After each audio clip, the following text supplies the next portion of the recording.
Hey guys, what's going on? Welcome back to another Foundry review. Today I'm with the one and only JB, and today we're going to be reviewing a dope-ass movie that came out on Netflix a little while ago. JB, how you doing?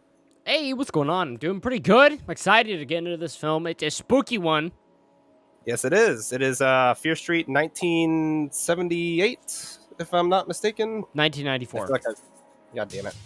It's like three of these fucking films. But yeah, so today we're diving into that little film. So John, I got to ask, I was one of the people that viewed it maybe like a week after it came out or something like that, and it's been a few months now since it like came out. So what do you think of the film? Did it tickle your fancy at all? Was it spooky enough for the spooky season? Yeah, I would say that it was definitely spooky. This is actually, I think, the first slasher that we're reviewing here on the Foundry.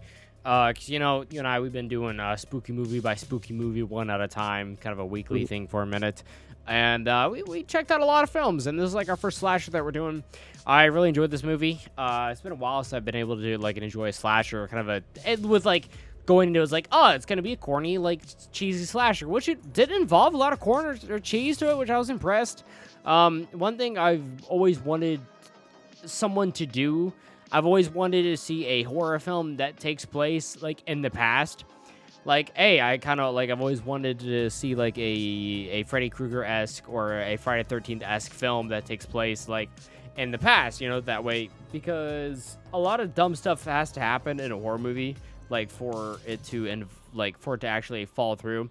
People just have to be stupid. People have to go to the basement. People have to check out weird noises outside their house and whatnot. Now I And remember. Yeah, I remember you talking to me about stuff like this. Like nowadays with people and their cell phones and shit like that, there's just so many yeah, ways the to figure internet. out Yeah, there's just so this, many but, ways to stop, like, counteract whatever spookiness or whatever horror icon is gonna, like, kill a bunch of teenagers. But I'm glad. Yeah. Anyways, but I was really happy to see this. I really enjoyed the aesthetic, the vibes, the music, just the clothing. It felt very 90s. With the whole, like, it's with the internet age, like the dawn of it, being like surfing the web and whatnot with one character, and it was really cool. I really enjoyed that. With kind of a Bell Witch kind of haunting feel to it too, where it's was it the witch of the town or whatever of Shadyville, right? yes, Shadyville and Sunnyside or something like that. But Yeah, but mainly more haunted over yeah, Shadyville. yeah. So there's just an infamous witch stirring up trouble, and us diving at the kind of a most recent story of it, which takes place in 1994, and I guess the two sequels. The second one takes place in 1978, and the Yep. third one takes place in the 1600s, I think. 1666, a little play on 666, I think. But yeah, Yeah, just a small one. We love the beast, the mark of the beast. of course. Yeah, but the film, it was pretty damn good. It was pretty damn good. Towards the end, I wasn't really feeling it. I thought I was like, all right, there's a lot of coincidences that are happening, which you get a lot in a lot of movies, and I kind of, at some point you got to suspend your disbelief, and I wasn't super into it by I the end feel of it. that. Yeah. I would say like in the middle, it kind of, I don't know. It was very ha ha for me because one moment they're doing one thing and then like the next second they counteracted that and they're like, actually, we're just gonna do this. Come on. Like when they were gonna just let that one girl die and all that stuff, and then they were like, no, we're in this together. Yeah. Right. I thought a lot of it was kind of goofy. Like me personally, I think my favorite character was probably the computer nerd and him like I liked following him up too. serial killers, slashers, all that stuff, and all the stuff that happened in like Shady Side and stuff. Like I thought that was absolutely amazing and pretty cool. Um, I thought the past killers was really interesting. I'm excited to touch on that topic a little bit whenever we do the other reviews, hopefully with you.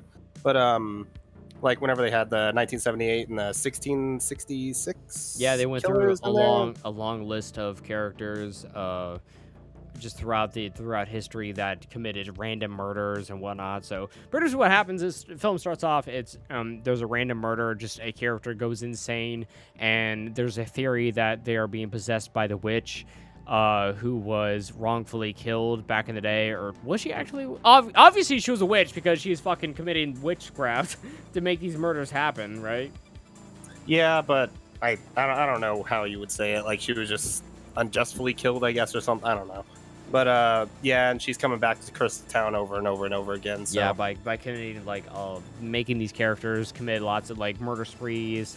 Yeah, so it starts off like at the big mall, which I got like big Stranger Things vibes from that. I did too. That's really funny. Yeah. Yeah, so then from there, like you get introduced with these other characters that are in high school and whatnot that are going through, you know, a lot of changes with their body and social, with their social lives and whatnot, and home lives that are a wreck as well, and romantic lives that are fucked up. So you get a lot of that stuff going on with a rival school and whatnot that seem to be a little bit more fortunate than the people who live in Shady Side. Which of course is a Sunnyvale, or whatever the fuck they're called. Yeah, so, and just between those, people will have to reunite between the both towns to try to fight off this evil that has succumbed to the town, and they have to use the knowledge and band together and search the web, you know, to try to figure out what the solution is to stop the witch from killing, you know, their friends and everything, and to stop the curse, I guess, which...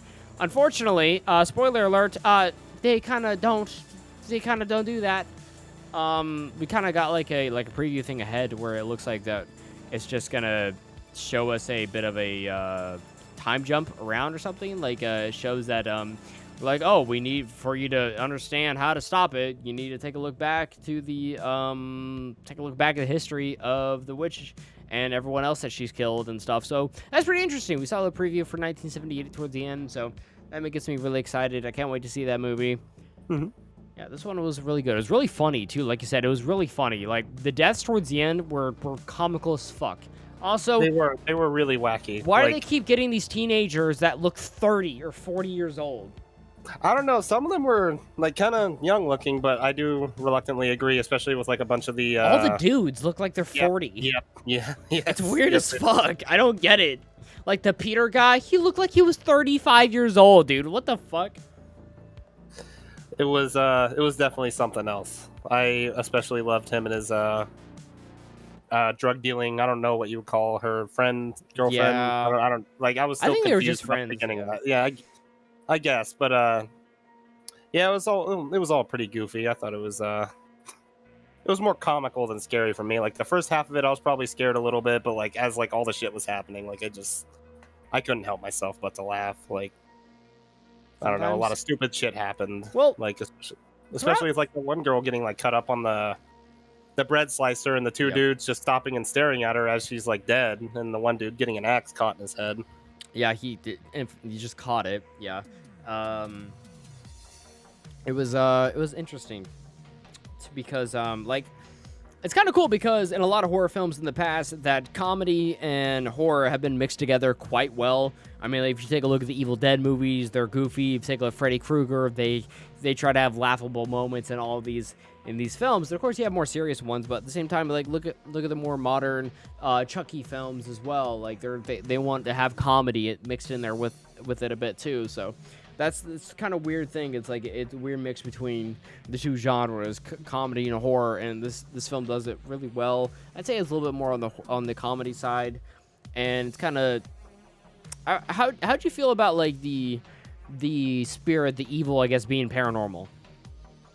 The evil being paranormal. Yeah. Well, like I said, I thought it was interesting whenever like all the killers or whatever from previous events, I'm assuming that are going to be in like the next movies, came back in this one and were hunting down that one girl. I forget her name, but I thought that was interesting, especially the fact that it all happened to her because she disturbed the grave and put blood on that bone, or one of the witch's bones. I don't know. Yeah. But I mean, it was interesting. It was kind of different. The caveat that started it, wasn't a fan. I thought it was kind of dumb.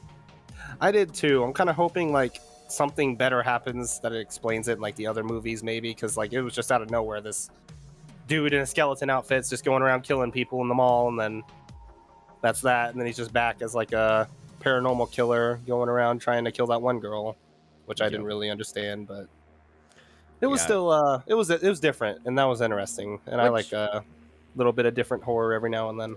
Which I just don't understand why it's like how they start off with one killer, and they start off with one killer, and then they try to fake everybody out, and like until like halfway in the film they're like, actually all the killers want to kill one character, not the whole group. But before, they were being chased down, and they've been like the one girl in the street that stabbed the kid, and they're like, oh well, he had blood on him. I'm like, that's bullshit, because before the people were just smelling blood, you know. Like, it's just kind of like they kind of go back and forth, and they're like, really, they're inconsistent because they want to fake the audience out, as well as how come towards the end of the film, there's like 3 different characters trying to kill her, but towards the beginning it's just one, then there's 2, then there's 3, you know, like it's inconsistent because the killers aren't introduced until the characters figure out that there's going to be multiple of them. Yeah, I thought that was a little weird too, especially with like the blood stuff and like how, like the skeleton man, like you exactly said, like him just wanting to like smell the shirt or whatever the fuck he was doing with that. Yeah, like how come he was like out there creeping around and like being scary and spooky, when before it's like, if you're gonna be controlled by an evil force and you're gonna be like objectively like ignore every other character and stuff, like it's just inconsistent. It's like before it's like, all right, it's a guy trying to be spooky, but then later it's just a fucking zombie pretty much.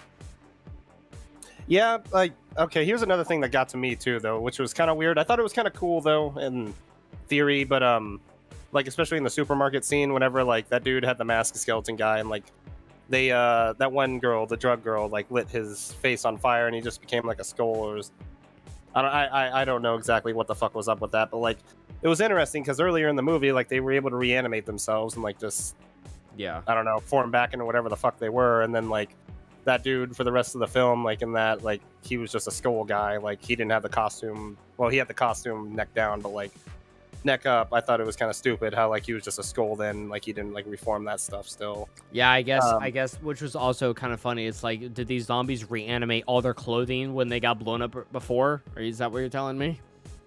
Yeah, but I don't know. Like there were a lot of plot holes in here too. Like for sure.